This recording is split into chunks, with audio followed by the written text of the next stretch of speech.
Paramashivoham Om Nithyananda Paramashivoham Om Nithyananda Paramashivoham Om Nithyananda Paramashivoham Om Nithyananda Paramashivoham Om Nithyananda Paramashivoham Om Nithyananda Paramashivoham Om Nithyananda Paramashivoham Om Nithyananda Paramashivoham Om Nithyananda Paramashivoham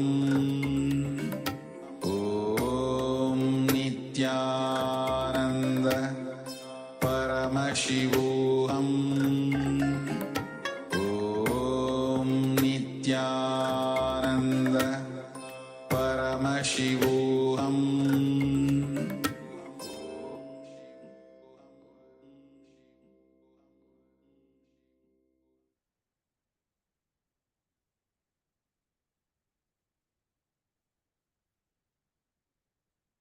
Nithyanandam Paramasukadam Kevalam Jnanamurtim Dvandvatitam Gagana Sadrisham Tattvamasyaadhilaksham Ekam Nityam Vimalamachalam Sarvadhi Sakshibhutam Bhavatitam Trigunarahitam Sadgurum Tam Namami. Nithyanandam, all of you.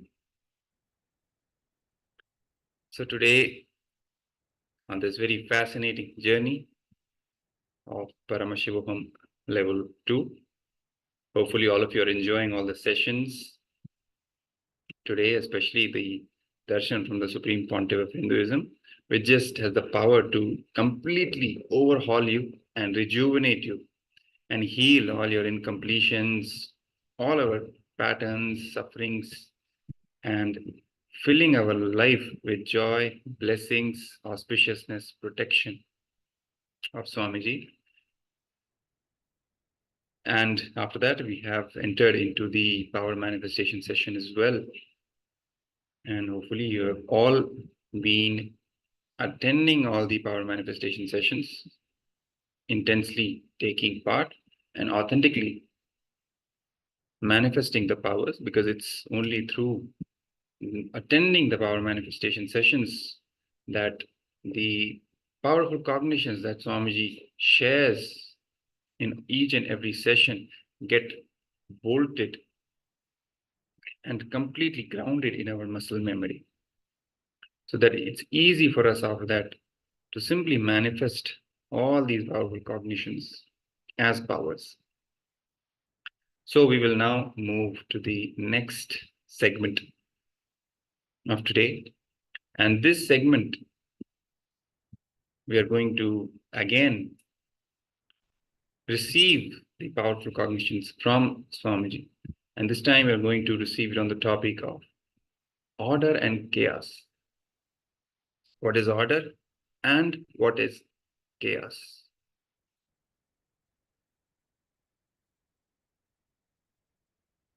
Yes. So starting with chaos. What is chaos, right? All of us have our own notions about chaos and chaotic life. Mostly it has the connotation, negative connotation in the way we usually talk about it. But Swamiji is sharing the highest truth about both order and chaos. Swamiji says chaos is energy, right? Chaos is nothing but energy. Whether it is the energy in the atom or the energy in the cosmos, there is a big chaos in the energy play. Within that chaos, there is an order that you cannot even imagine. That is the biggest secret that Swamiji is sharing. Within that chaos, first Swamiji says that whether it is the energy in the atom, the smallest particle of existence, let's say, of an atom, right? So whether it is the energy in that atom or it is the energy in the entire cosmos, there's a big chaos in this whole energy play that is happening. Within that chaos, there is an order that you cannot even imagine. So within this whole energy play that is happening in the cosmos, which is full of chaos, within this chaos, there is an order, kind of order that you cannot even imagine.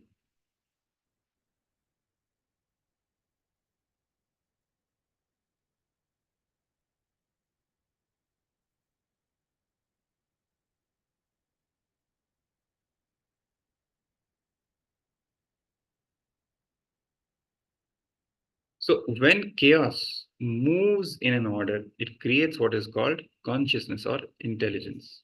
So when this chaos moves in an order, it creates what is called consciousness or intelligence. That's what we need to understand here about order and chaos.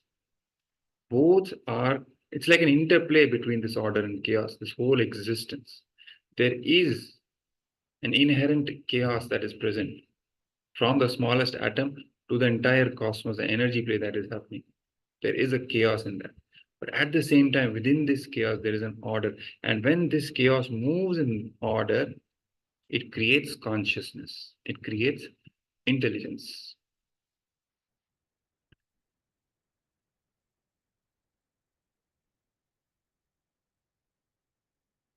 So anything in chaos is wild and energetic. Anything in chaos is wild and energetic. Anything that has order is dull, right? That's easy to understand. So anything that is chaotic, right? It is full of energy. It's energetic. It's alive in a way.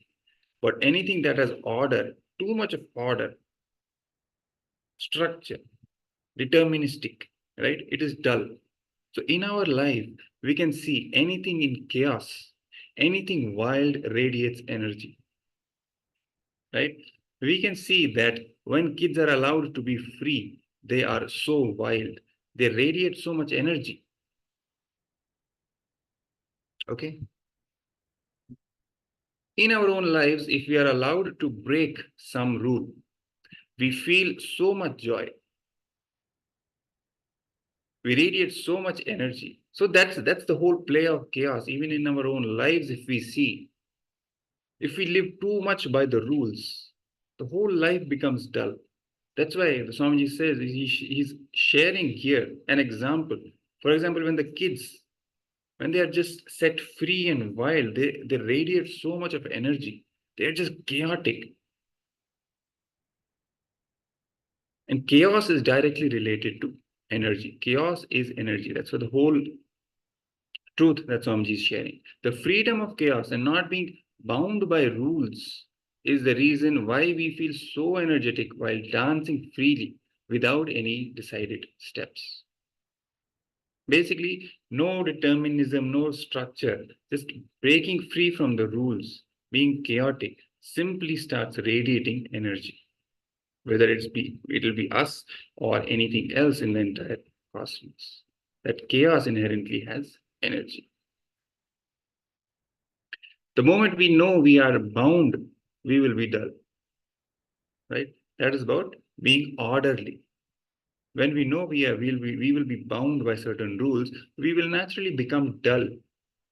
The dullness will automatically enter into us. Even if it does not affect us directly physically.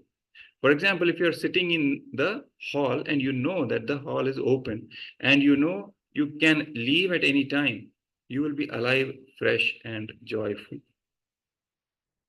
Right? Even if we are sitting inside a room, but we know we can go in and out any time, naturally we will become fresh, alive, joyful. because we will not be bound. We won't feel bound inside. But when we know we can't move, naturally we'll become dull. Suddenly, if you get the information that the hall is locked, that's what somebody is sharing. An example. Suddenly, if you get the information that the hall is locked and you cannot leave, will you be able to sit comfortably? No. Because now the whole notion has come in that you are bound. You cannot move. Now you're bound by certain rules. In this case, the rule being that you cannot move out of that room, of that hall. So naturally, your whole energy will become dull. Any rule curbs freedom, reduces the energy. Any rule that curbs your freedom reduces energy. Any regulation brings your energy down.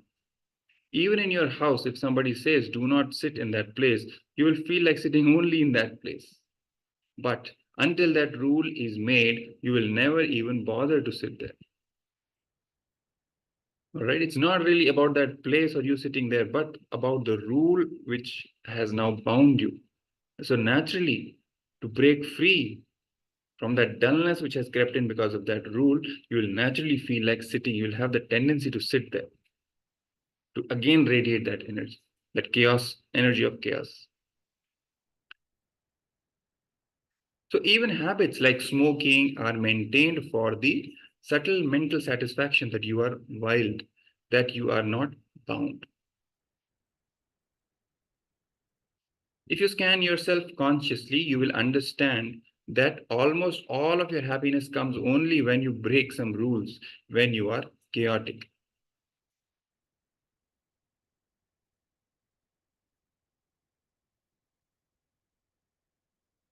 Next truth which Swamiji is sharing is chaos is order. Chaos is order. That is a whole interesting thing that which Swamiji is revealing to us here. Now, what does this mean? Chaos is order. Chaos is energy. Yes, we understood it. But what do we mean by chaos is order? The whole of existence is chaos, right?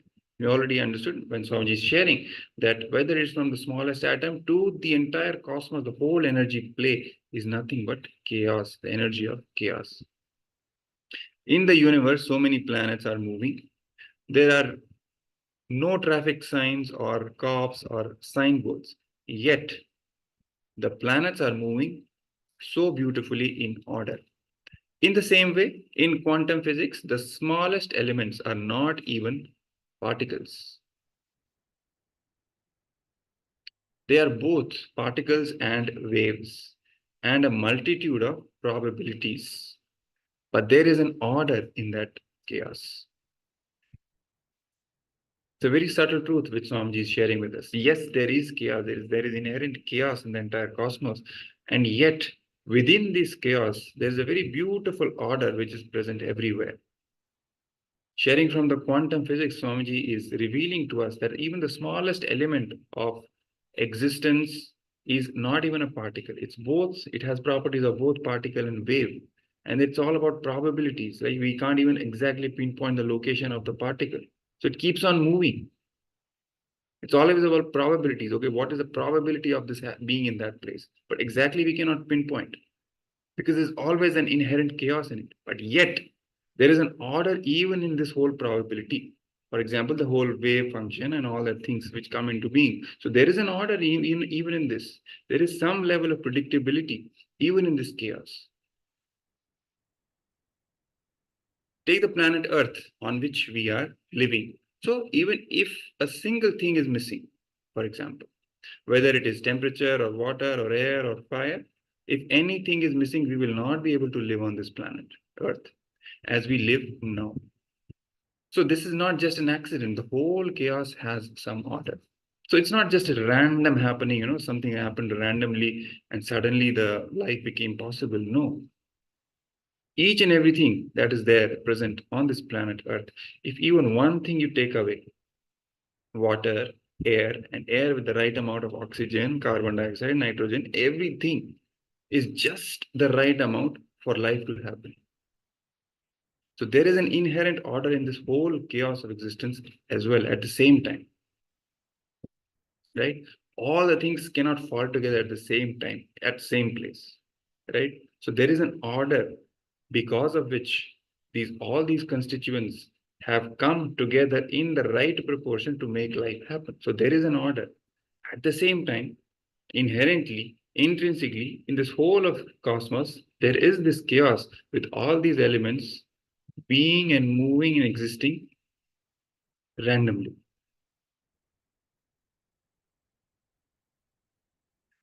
Science is still not able to prove that there is order in the chaos of the universe. That's Swamiji is saying. That science is still not able to prove that there is order in the chaos of the universe. But there is order inside the atom, because that understanding requires us to go beyond the intellect. The rishis, the Vedic scientists, are very clear that there is an order in the chaos. This is what they call cosmic intelligence. That behind this whole of chaos is a very beautiful order that exists. And that order is what the Vedic rishis, the scientists, were able to discover through their methods. And that's what they called as the cosmic intelligence.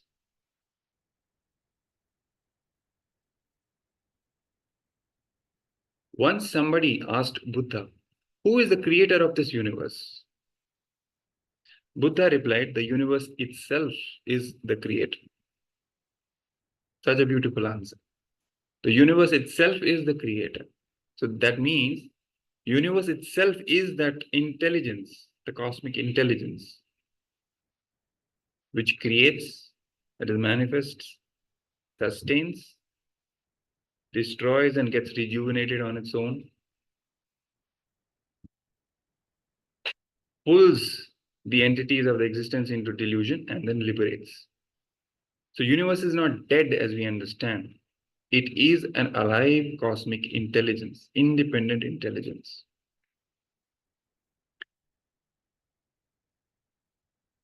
If the creator and the created are two separate entities, it means only the creator is intelligent and the created is not intelligent. The cosmos itself is the creator because it has its own intelligence. The cosmos is a living energy. You are sitting inside a living energy.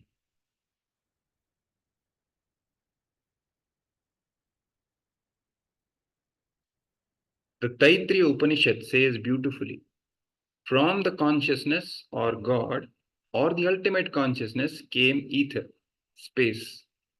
From ether came air. From air came fire. From fire came water. From water came the earth. From the earth came food. This is the way existence has happened. From the most subtlest, and the most subtlest is the consciousness, right? From consciousness, how existence has happened is described beautifully in the Taittiriya Upanishad, which Swamiji is revealing to us here. He's telling and sharing beautifully about the verse from the Taittiriya Upanishad, explaining to us that from consciousness or God or the ultimate consciousness came ether or space, the next level, little gross than consciousness. From ether came air, a little more gross level of matter, right? From air came fire. From fire came water. From water came the earth. And from earth came food. And food is what sustains us, sustains the life. So the whole cycle, or you can say the whole evolution from the subtlest to the grossest of how life has happened, how the way existence has happened, is described beautifully in the Taittiriya Upanishad. Thus, mystics again and again emphasize that we are from consciousness, we are from God.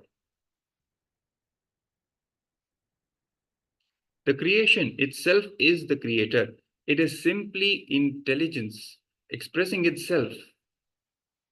Intelligence expressing itself. That's what the whole of creation is. As long as you believe that what you see as the universe is material, mechanical, without any intelligence, you will have nothing to aim for in life. Might is right will be the ultimate law.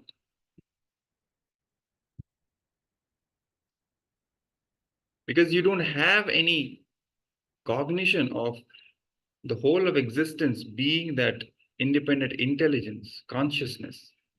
Once you start believing that everything is just mechanical, everything is just dead, you will naturally fall into depression. You will not even have any higher cognitions about life or that basic excitement about anything, right? You will not even have anything to aim for in life, because what for is life then in that case? It's all mechanical. Everything is you're going to be dead, and that's it, gone. And in that case, then might is right becomes the philosophy to live by. That's what people fall for. Because for them, eventuality in life becomes death. Okay, that is it. Oblivion after that. Nothing exists beyond death. So till you're alive, gather as much power as possible, gather as much of money as possible, whatever you see as source of your pleasure, just keep gathering it, hoarding it, and that's it. Believing the world is just matter is the basic mistake. This belief is the root of all terrorism and violence on planet Earth. That's what Swamiji is telling. This belief that matter is, the world is just matter, materialism, is the basic mistake. This belief is the root of all terrorism and violence on planet Earth. As long as we believe that universe is just dead matter, it is going to create only more and more thirst for power.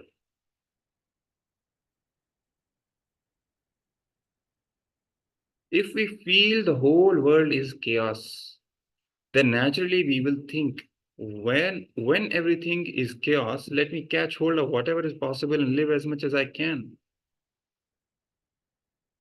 We will be inspired to live with the idea, might is right. Because now your belief is it's just chaos. That's all it is in existence. And it's all dead matter.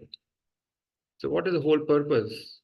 Just as long as you're alive, gather as much as possible, as much power as possible. So in that case, might is right becomes your way of living, your lifestyle. Because that is what you start believing in that case. Again and again, the cosmic intelligence proves that it responds to our thoughts. There are hundreds of experiments done, not only with plants and animals, even with stones, fire, and water. All these things respond to our thoughts. It's not just, what we understand usually as living beings, for example, plant and animals. No. Even the so-called inanimate dead objects, for example, water, fire, stones, even they respond to our thoughts. Even they respond to what frequency we are holding, what thoughts, what we are thinking. Many experiments have been conducted in the way what we think, the whole structure of water, the crystalline structure of water changes based on what we are thinking. So the universe responds to our thoughts. It again and again proves this fact that it is alive, it is not dead. The experiments done by the Japanese scientist Dr. Masaru Emoto prove how water responds beautifully to our thoughts and how it changes its very structure according to those thoughts that it is exposed to. Right? You can even check up Masaru Emoto, Dr. Masaru Emoto from Japan, and his whole experiments and the results. You will be amazed at how the structure of water itself changed based on various cases of what thoughts that those water molecules were exposed to. It's a very beautiful experiment. And it proves the fact that Swamiji is sharing the truth, that cosmos is alive. It's cosmic intelligence, independent intelligence. It is not dead matter. It is not only chaos. There's an inherent order in this whole chaos. Only when we realize that the universe has its own intelligence, when we realize the universe is a spiritual being, the seed of peace is sown. Only when we realize that the universe has its own intelligence, when we realize the universe is a spiritual being, not just dead matter, when we realize that fact that it's a spiritual being, the universe itself, the seed of peace is sown inside us.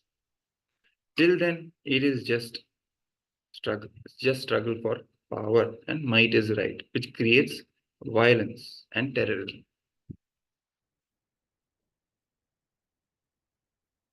Only when we understand that our thoughts are responsible to our way of life is rewarded, our prayers are answered.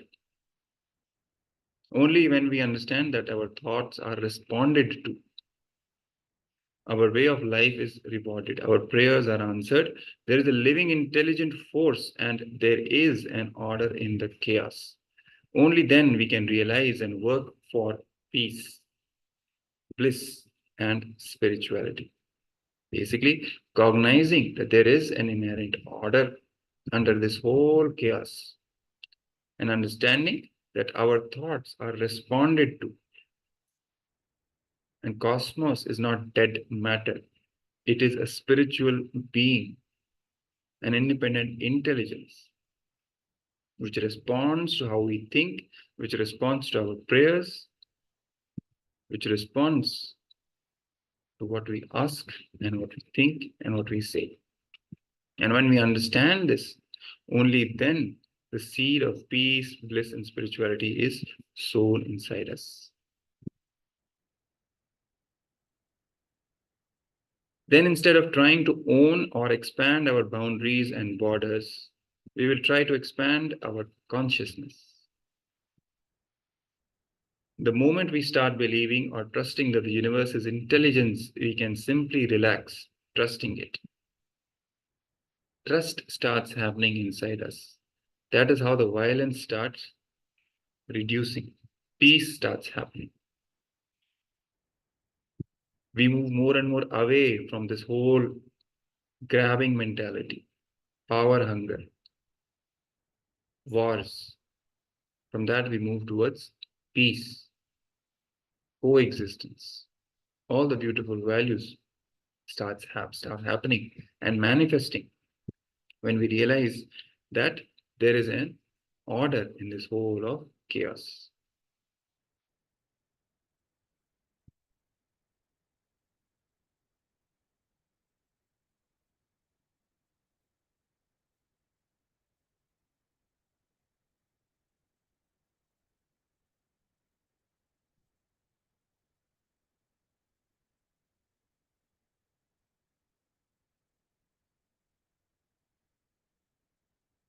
There's a beautiful story which Swamiji shares. So let me just share this with you. It's a Zen story. The story goes, a disciple goes to a Zen master and asks, Master, please explain to me how you started, how you traveled the path, how you attained the ultimate experience. The master says, when I started, mountain was a mountain, river was a river, and tree was a tree.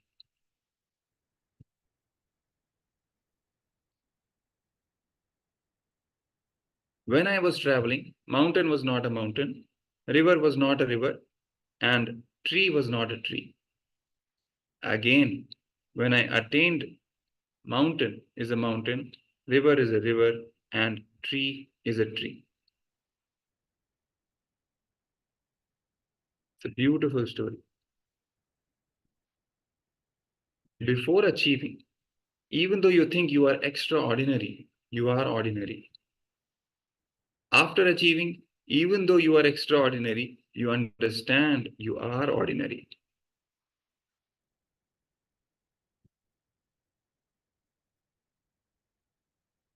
There's a wonderful chaos in what you call as order.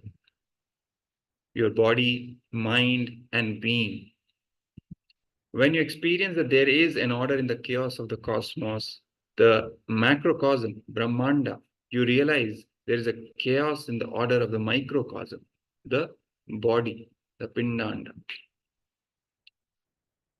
Because Pindanda, that your body and the cosmos the Brahmanda, are not really different.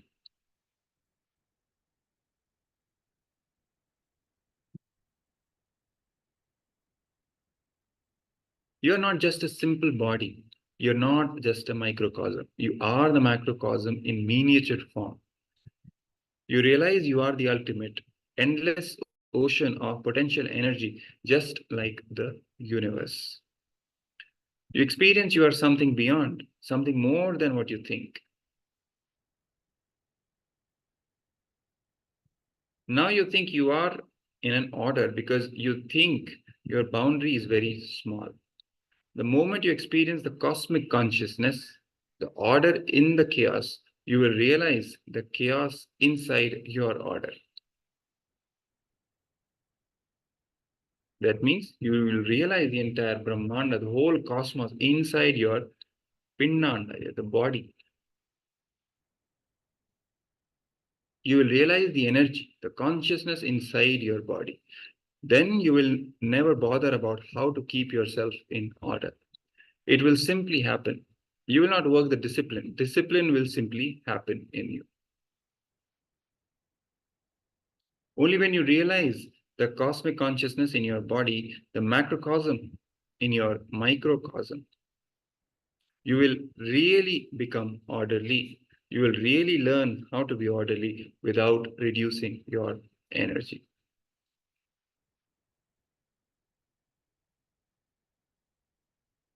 As long as you try to become orderly, you will only suppress your energy and you will also be suppressing everything else. You cannot fake being in order. It has to come naturally. First, when you realize the order in the chaos, you will become a spiritual being. You will experience love and bliss. When you realize the chaos in the order, you will become a compassionate being. So first, when you realize the order in the chaos, you will become a spiritual being. And when you realize the chaos in your order, you will become compassionate. The energy will start oozing out from you towards others. And it will still simply start expressing as compassion.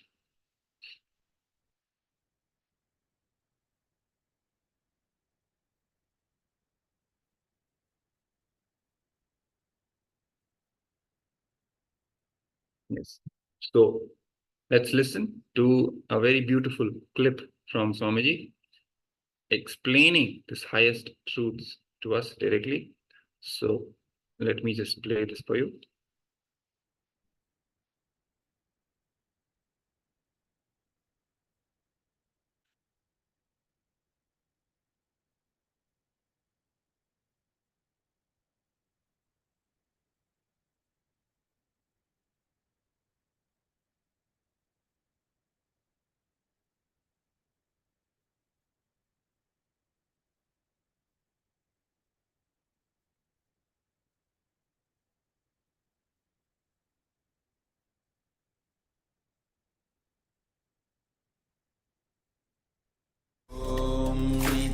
Everything is in order.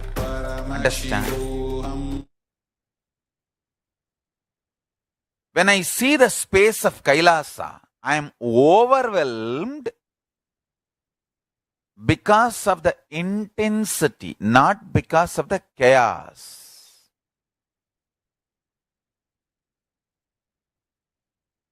Getting overwhelmed because of intensity is positive. Getting overwhelmed because of chaos is negative. When I see Kailasa, I am overwhelmed. Not because there is chaos, no. It is extremely orderly. But intensity of the order, that is something extraordinarily beautiful. Understand? It is like a amazing orderly circus happening in trillion time. See, when you see an amazing orderly performance, a circus or that kind of shows, the talent shows. When you see that kind of a talent shows or circus, very orderly, but very intense, when you see that kind of shows, how you feel? I am seeing trillion times that kind of orderly but intense show. Kailasa is nothing but trillion times orderly. I should say even zillion times orderly, intense show. Understand? The intensity makes me overwhelming. Whenever you feel intensity making you overwhelming, you feel blissful. Wow! Whenever you feel overwhelmed due to perception of the chaos, you lose trust on life. Understand? Listen to the sacred secrets. First thing, you start branding your low energy as fear or impossibility. And then once you brand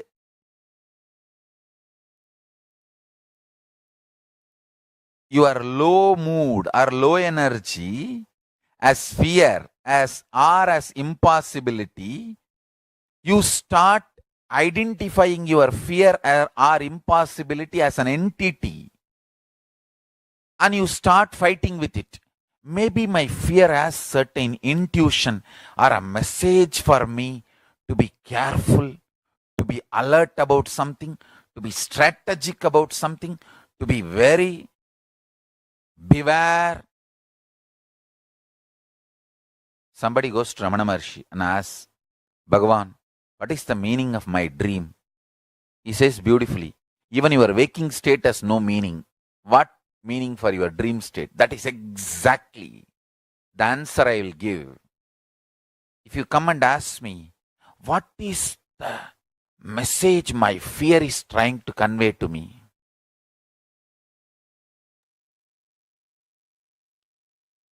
I am born from Thiruvannamalai, good place. I don't know bad words. The maximum bad words I know is loose, mudevi, panni. These are the bad words I learnt in the young age. Now the Western world, from internet I learnt some words. That's different. But by nature, the bad words which I learnt is loose, panni. I know only those small bad words. So you yourself fill bigger bad words towards your fear. Understand?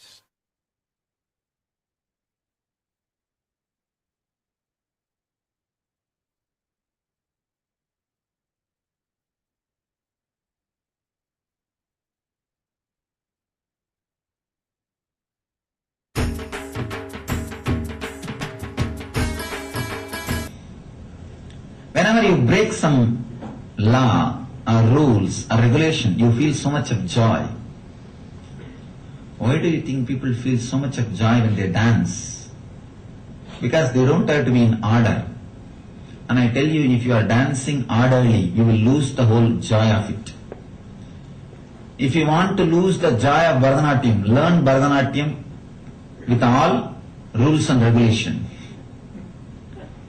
The moment you learn any dance with rules and regulation, you will lose the joy of it.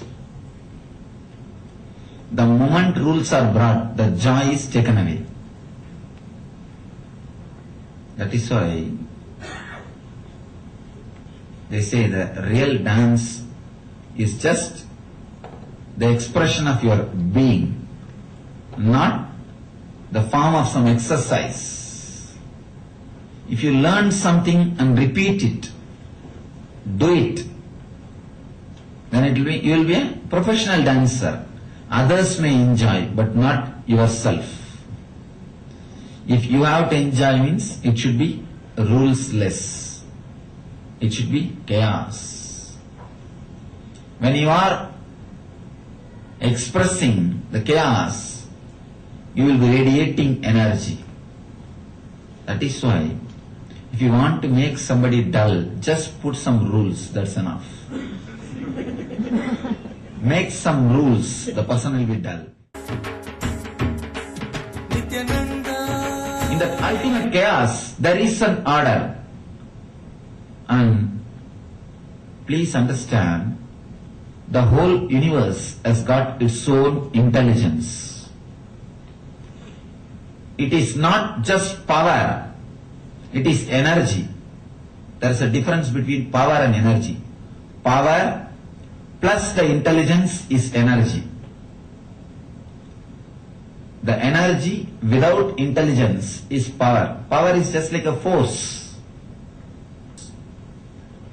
It is force from intelligence, or I can say force plus intelligence. It responds to your requests because it is intelligence. Somebody goes to Buddha and he asks, who is the creator of universe? Buddha says, the universe itself is a creator. There is no two-person, creator, uncreated. If there is two-person means the creator is only intelligent. Created is not intelligent. It's a product, matter. And he says beautifully, the creation itself is a creator. The cosmos itself is a creator because it has got its own intelligence. It's a living energy. You are sitting inside a living energy. If you are utterly, without realizing the chaos in your being, not only you will be suppressive, you will be suppressing everyone. So realize the order in chaos, the macrocosm, you will become a spiritual being. Realize the chaos inside the order, you will start expressing the compassion. When you realize the chaos inside your order, you will accept yourself and others as they are. Till then, you can neither accept others nor accept yourself.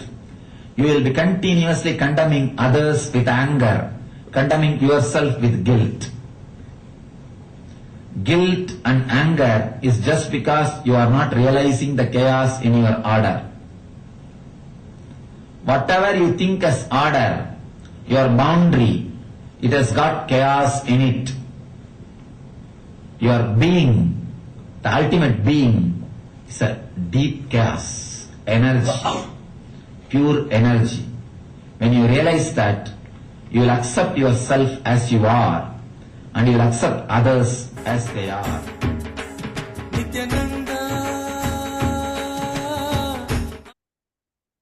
Yes.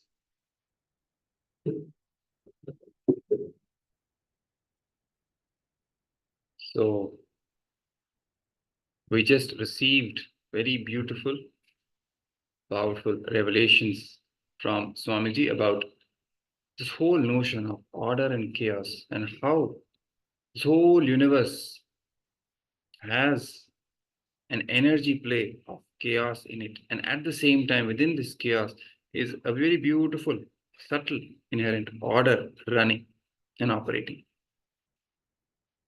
So now let's do a very small exercise that will help us understand it and help us get more grounded in this truth, making us realize this order within the whole chaos. Because as we just learned from Swamiji, that when we realize this order within this whole chaos, we naturally become more trusting, and the seed of peace gets sown inside us. The violence inside us starts dropping, and we start trusting the whole cosmos, trusting the intelligence, the cosmic intelligence, because we know now that it responds to us. It responds to our feelings, our thoughts, the words that we are uttering inside and outside. That cognitive shift starts happening.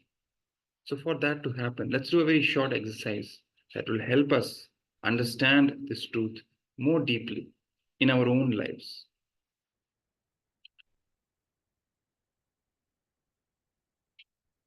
So let me just project the slide for all of you.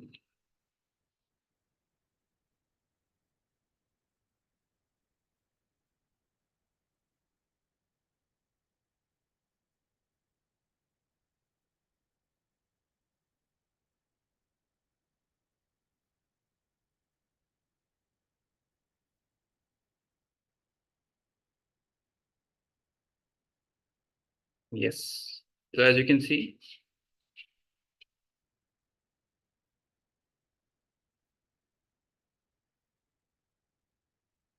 the guidelines for this exercise are shown, they are projected on your screen. Contemplate on the following truth and pen down 25 aspects of how planet Earth supports you. Okay, very simple exercise. Understanding and cognizing how the planet Earth supports us. Contemplate on this truth and pen down 25 aspects. Very small, it can be very short points. Take the planet Earth on which we are living. Even if a single thing is missing, whether it is temperature or water or air or fire, if anything is missing, we will not be able to live on this planet Earth as we live now. So this is not just an accident. The whole chaos has some order. Okay. We will be able to understand this better when we start penning down how planet Earth supports us, supports our life, supports everything. The whole existence, our existence as we know it, how planet Earth supports it in all forms. So let's start penning down. It's a very short and fun exercise for all of us. Because many of the most mundane things which we take for granted, this is the time to become aware of all that. The air that we breathe in, the water that we drink, right? The heat, the cold, everything comes into play here of how planet Earth, how Mother Earth is supporting us in all these different ways. And understanding that even if any one of them was missing, we will not be able to live. We will not be able to exist. So let's start doing this exercise now.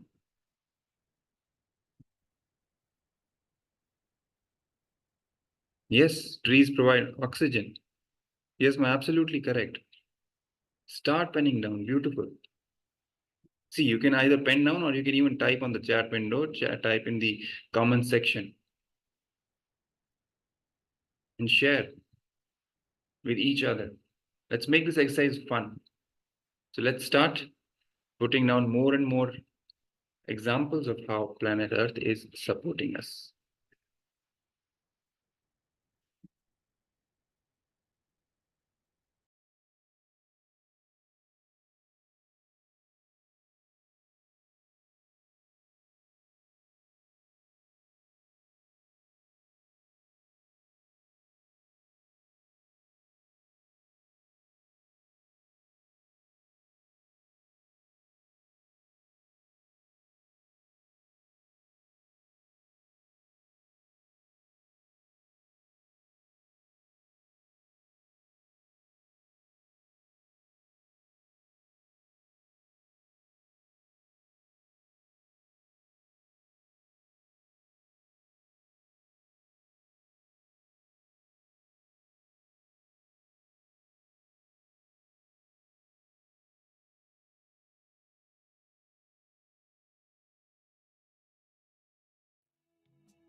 Yes.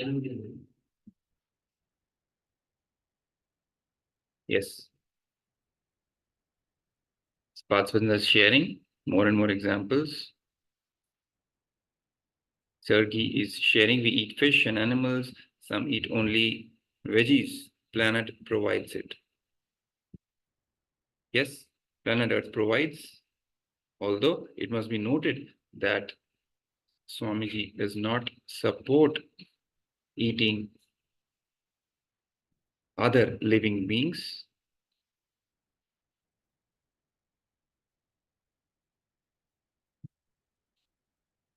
And if we follow a completely vegetarian lifestyle, not only is it good for us, of course, it is the best for us, both from the health perspective and the spirituality perspective. But we have plenty on this planet Earth to support us, support a vegetarian lifestyle. We have enough resources.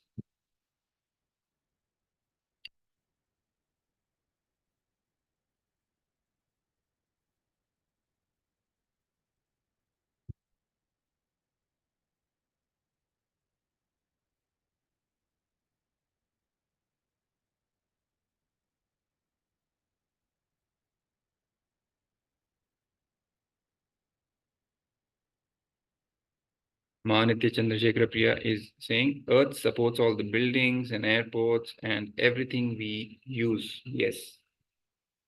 Yes. All the material, in fact, comes from Earth. All the material that we use, from concrete to iron and everything that we use, glass, it's all, the raw material comes from planet Earth itself.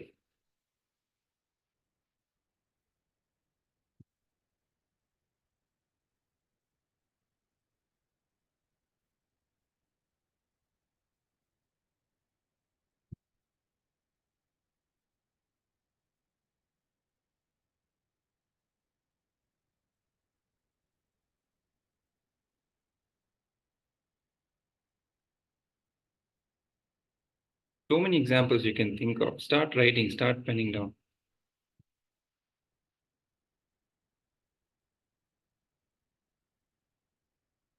Can be in terms of food, even the clothes that we wear.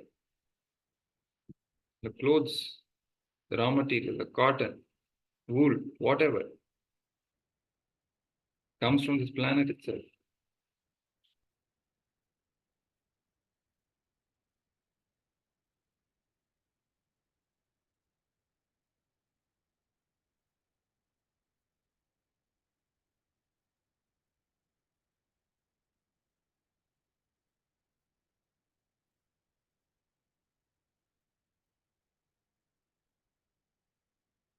Please continue writing.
Yes. Participants are sharing more examples. Chandrasekhar Priya is saying clothes we wear, food we eat, ornaments we wear, plastics we use, and all we put back in the earth, waste we dump into the seas. Yes, yes. All of this is provided by the planet Earth. And the waste that we dump is not the right thing that we do. The way we are dumping the plastic in the oceans, for example.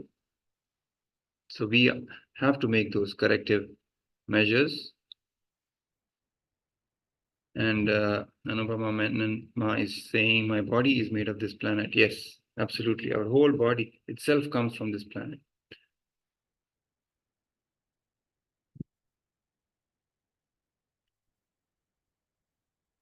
And the whole body, the evolution of how everything happened, none of it would be possible if even one thing you take out from the equation.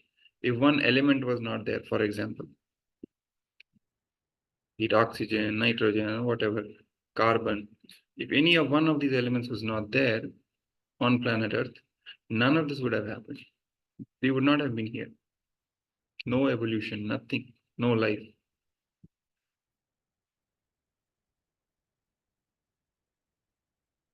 Vishwanathan T is saying technology we are using is giving planet Earth.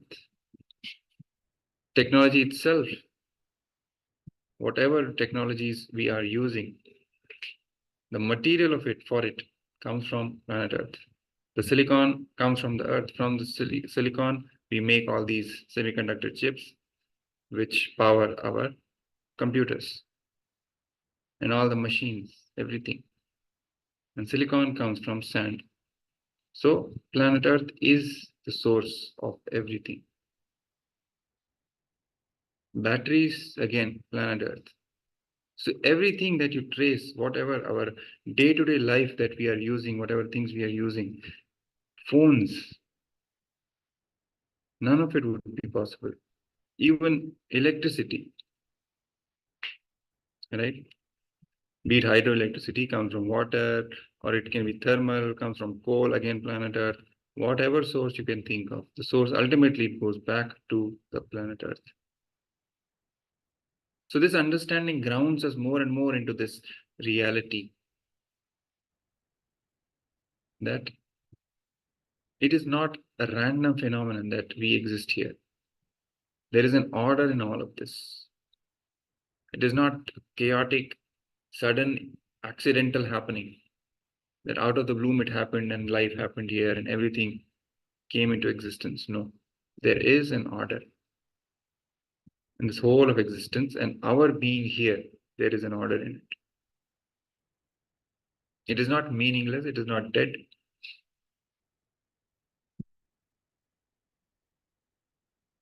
It has inherent ultimate cosmic intelligence as its source, the source of that order, Paramashiva himself. Let that understanding come to us and let us be more and more grounded in that understanding today. Let us receive this cognition from Swamiji, this blessing, and let it invoke trust in us and let it invoke the understanding, the higher reality inside all of us.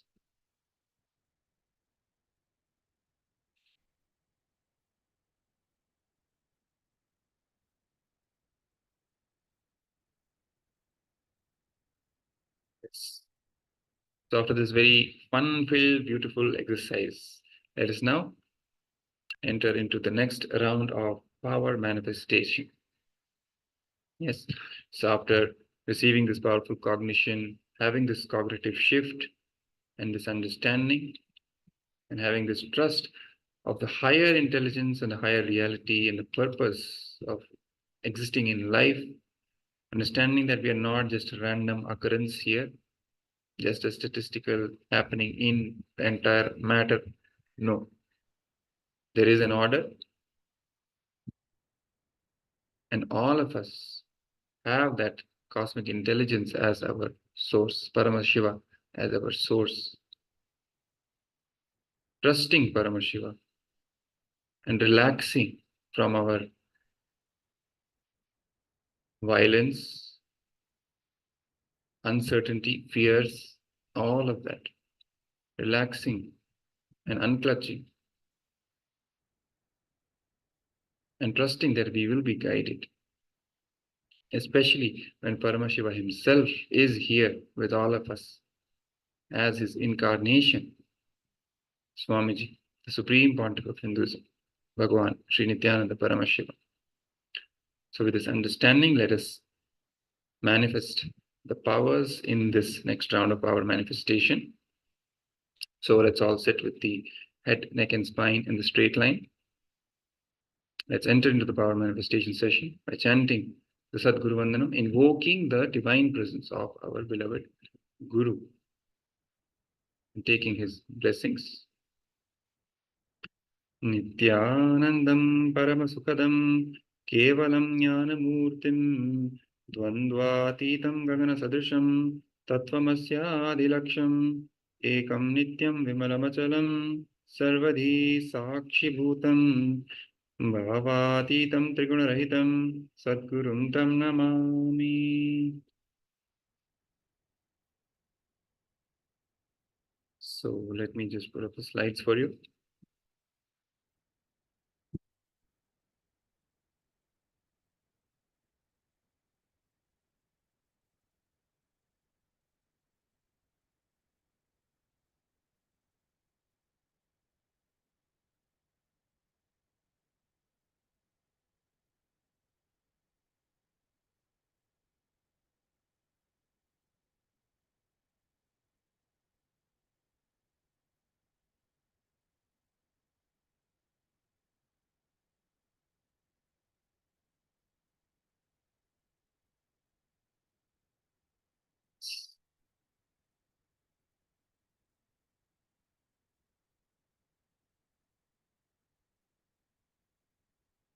So this is going to be the next round in which we're going to scan our Vak to see incidents where we have justified your words to you and made decisions out of it and turned out against you. So you'll have to complete with all those words.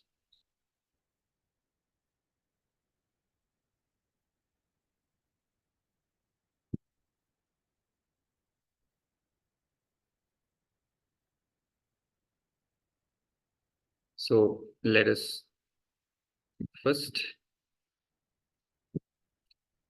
see the Shastra Pramana for this power.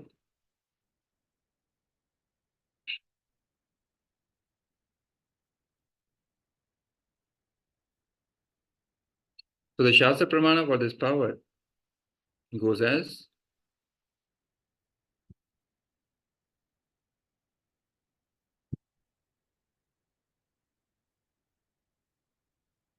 Anenaiva vidhanena yogindro vanimandale bhave swachandachari cha sarvapat parivarjitah. The translation of this verse goes as, by acting upon these ordainments by me, the great yogi, Yogindra, becomes in the world perfectly independent, Swachandachari, and is freed from all obstacles. He can travel anywhere, Sarvapat.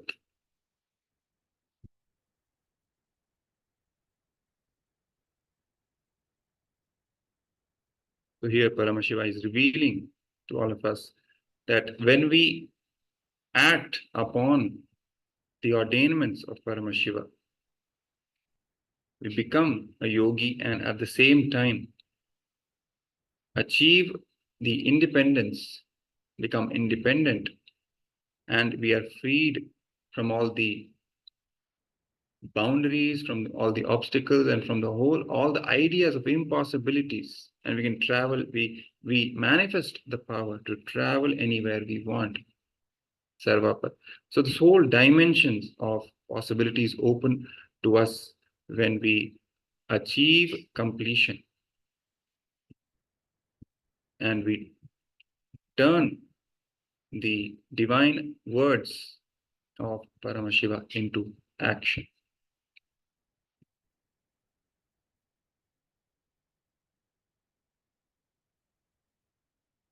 So now let us see the instructions for this round of power manifestation. So first, put Jnananjana on the space between your eyebrows and your third eye. In case we don't have Jnananjana, that's okay, perfectly fine. Now, let's bring our awareness in between the eyebrows. That's the seat of the Agnya Chakra, the third eye. Connect with Swamiji and start chanting Mahavakya.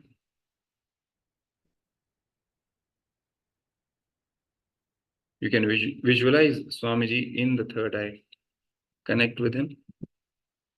Come to the space of oneness with Swamiji, requesting him to help us manifest this power, achieve the completion in this round of our manifestation. I'll be playing the Mahavakya. You can chant along with it. Now, what you will do after that is scan your throat center, see incidents where you have justified your words to you and made decisions out of it and turned out against you, and pen it down. Okay? So you will chant Mahavakya, come to the space of oneness, and then you will start this power manifestation exercise. Basically, when you do this, when you pen down and do this exercise naturally,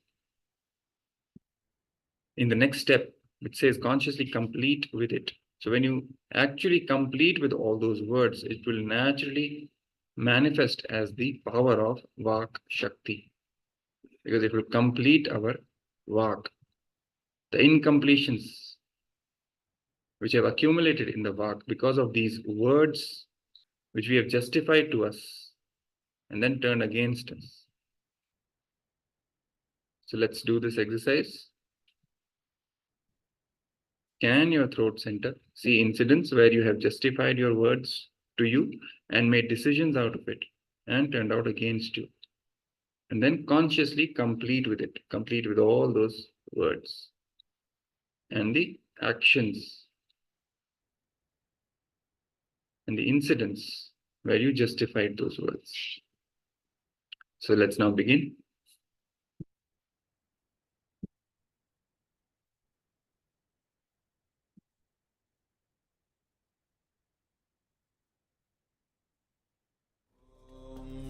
Nithyananda Paramashivoham Om Nithyananda Paramashivoham Om Nithyananda Paramashivoham Om Nithyananda Paramashivoham Om